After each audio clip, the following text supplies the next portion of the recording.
अधूरी पुकार अविनाश को पुरानी चीजें इकट्ठा करने का शौक था। इसी शौक के चलते उसने शहर से दूर एक वीरान और सस्ती हवेली खरीदी। गांव वालों ने उसे चेतावनी दी थी कि सूरज ढलने के बाद हवेली के पिछवाड़े वाले कमरे में मत जाना, लेकिन अविनाश इन सब बातों को अंधविश्वास मानता था।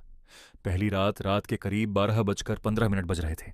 बाहर तेज बारिश हो रही थी। अविनाश अपनी लाइब्रेरी में बैठा किताब पढ़ रहा था।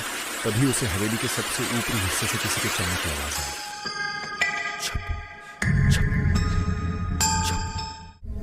जैसे कोई गीले पैरों से चल रहा हो। अविनाश टॉर्च लेकर ऊपर गया, लेकिन वहां कोई नहीं था। बस फर्श पर पानी के कुछ निशान थे जो दीवार की ओर जाकर गायब हो गए थे। वह कमरा अगली रात उसे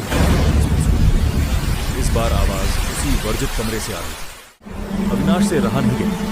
उसने कुंडी खोली और अंदर कदम रखा। कमरा पूरी तरह खाली था, सिवाय एक पुराने धूल आदम कद आईने के। जैसे ही उसने टॉर्च आईने पर मारी, उसका खून जम गया। आईने में अविनाश तो खड़ा था, लेकिन उसके ठीक पीछे एक धुंधली सी आकृति खड़ी थी। एक औरत जिसके बाल चेहरे पर बिखरे थे और उसकी आंखें कोयले जैसी काली थी। आईने का सच अविनाश झटके से पीछे मुड़ा, पर पीछे कोई नहीं था। जब उसने वापस आईने में देखा तो वह आकृति अब उसके और करीब आ गई थी। आईने वाली औरत ने अपना हाथ उठाया और आईने के कांच के अंदर से ही अविनाश का गला पकड़ लिया। अविनाश को असलियत में अपना दम बहता हुआ महसूस होने लगा। उसने चीखने की कोशिश की, पर आवाज नहीं निकली।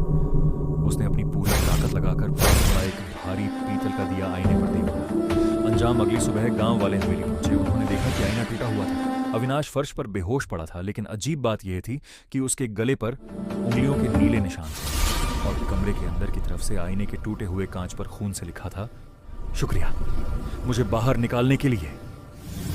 अविनाश उसे हर आईने में, हर खिड़की के कांच पर वही धुंधली आकृति अपने पीछे मुस्कुराती हुई नजर आती है। क्या आप चाहते हैं कि मैं इस कहानी का दूसरा भाग लिखूं या